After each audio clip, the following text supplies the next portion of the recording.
there are two components. There's the price of acquisition and then, of course, the development costs. And we don't have a price negotiated yet with U.S. Steel, but we can say that if the legislature could come forward with $40 million in funding for both acquisition and development, we could be a long way towards developing this park very quickly. And one unique attribute, too, is this would be a four-season park. We'd have winter activities. You could tie into snowmobile trails.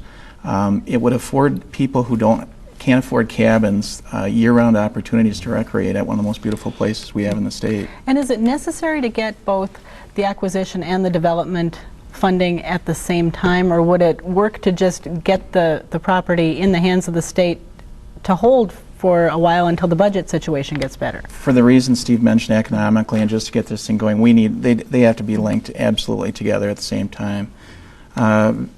Things have a tendency, if you get the acquisition money and you don't get the development money, then it lags and it lags and it lags. And with this being so important to the county from an economic perspective, for instance, our estimates were if we had 300,000 visitors, it would generate approximately $9 million in direct revenue through the spending to the park, let alone secondary development that would follow.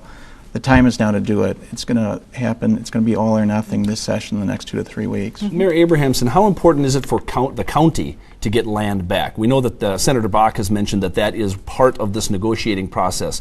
Could you address that? Well, that's been brought up several times about the county getting land back, and I think that may be a good thing. However, some of the other issues they've brought up is the loss of tax dollars. On Lake Vermilion itself, there is so much development right now that I think the tax impact is not going to be as significant as they believe it would be, because we're going to, like Craig said, we believe in secondary development. In fact, the city of Tower is in the process of developing a harbor project right now, which the state park would just enhance that. So there's growth outside of just that little parcel. But I think it's so important that parcel be preserved and be able to be utilized by the average person. It's just, Lake Vermilion is unaffordable for the average family. So I think it's critical that we do that. So.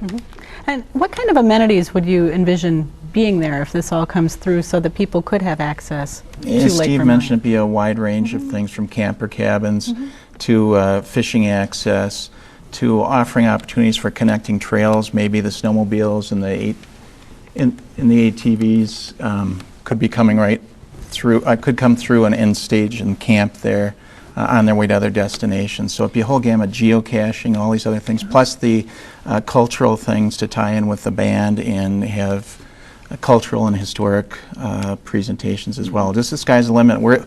The advisory task force, of which Steve and I were members, came up with some ideas, but that will be fleshed out quickly if we get the funding to go forward. And Craig, as we're looking at some of the video of the actual shoreline itself, as the director of the DNR here in the Northeast region, you need to be concerned about all funding needs for all of the state parks. In your opinion, is the Lake Vermilion State Park proposal any more important